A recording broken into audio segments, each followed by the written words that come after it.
Belum yang lain. Kalau iya, bagaimana menjelaskan secara alkitabiah perayaan Natal di tanggal 25 Desember? Nah, pasti mereka banyak tafsir, Bapak Ibu. Banyak tafsir karena apa? Tidak ada tertulis. Ya pasti kan? Oke, anak dusun mengatakan pasti. Sekarang saya tanya, di mana ditulis bahwa 25 Desember Yesus lahir di dalam Alkitab? Kan kalian mengatakan harus alkitabiah. Saya tunggu ya. Silakan saja Anda masuk, pengikutnya bom-bom di sini silakan. Tapi ingat, kalau saya minta data, jangan asal mangap.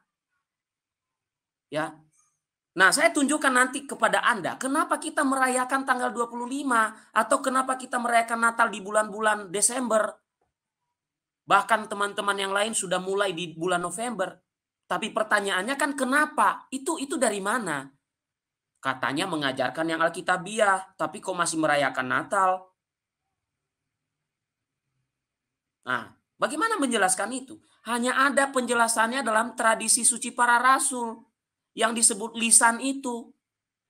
Dan konsekuensi dari omongan kalian, 2 Tesalonika 2 ayat 15 itu harus dihapus tulisan secara lisan itu loh.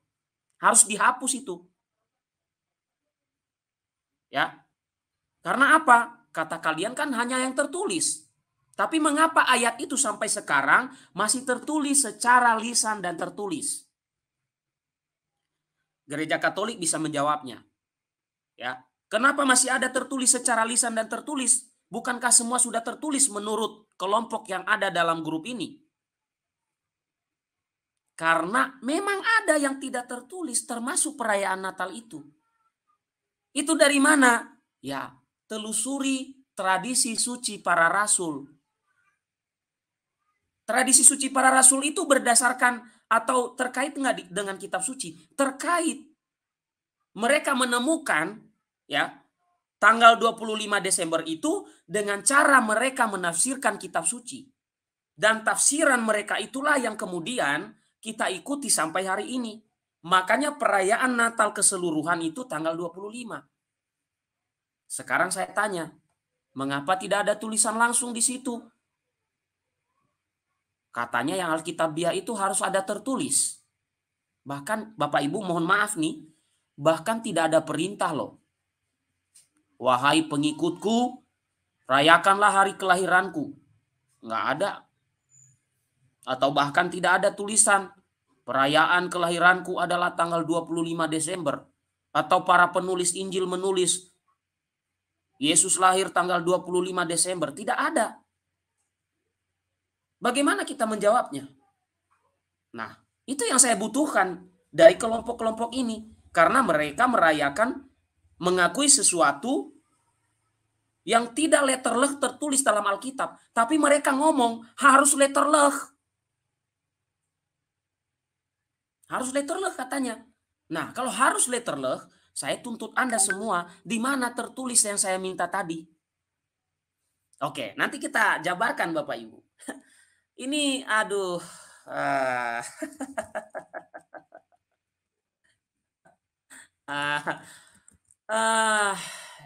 Hancur.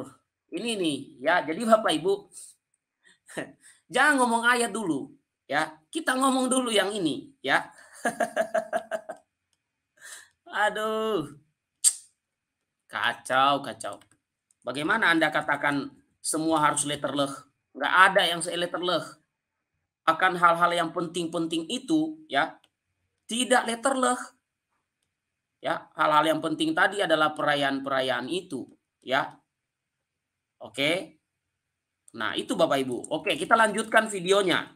Nah, ini kita untuk membedah ya. Oke. Nanti saya tunjukkan bagian-bagian yang tadi saya pertanyakan itu ya. Oke. Nah, sekarang kita dengarkan video mereka yang kedua.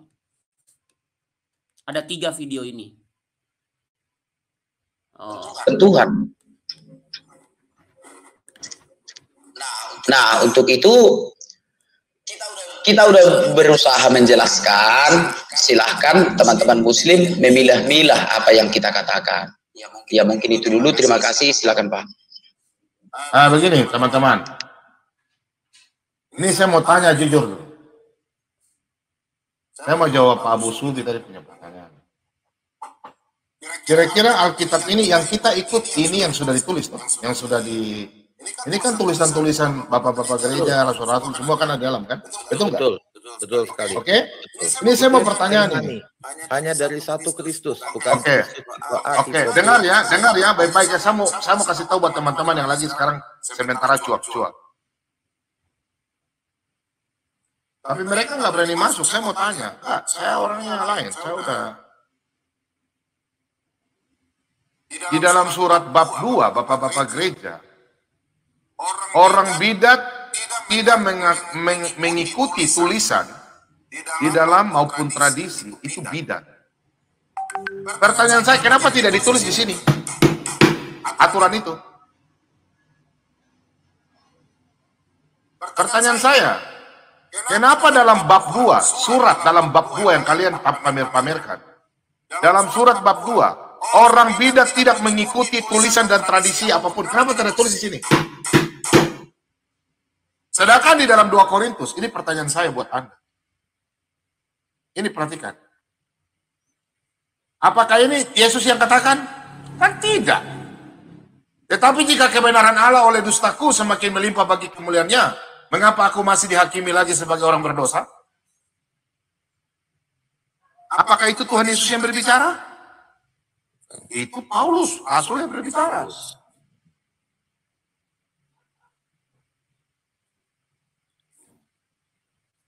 Minta maaf. Kalau Anda mau bawa tradisi kasih masuk di sini, saya akan ikut tradisi itu. Kenapa tidak dituliskan? Saya kasih contoh lagi satu. Jawab ya. Oh, hajar saya dulu. Ya, dijawab. Bom, masuk aja di sini juga boleh. Jangan merasa paling tahu. Kalian mau bidat-bidatkan saja. Nah ini. Ini saja ditulis. Pemberitaan firman Tuhan. Paulus berkata, memang aku telah minta Titus untuk pergi dan bersama-sama dengan dia. Untuk mengutus saudara-saudara yang lain. Adakah Titus mengambil ini terputus ya? Apa habis? Oh, habis. Oke. Saya jawab ya Pak Bom ya. Pak Bom. Anda kan mengatakan Anda penganut Tritunggal. Kenapa nggak ditulis dalam Alkitab yang Anda pukul-pukul tadi? Kira-kira jawabannya adalah seperti pertanyaan Anda.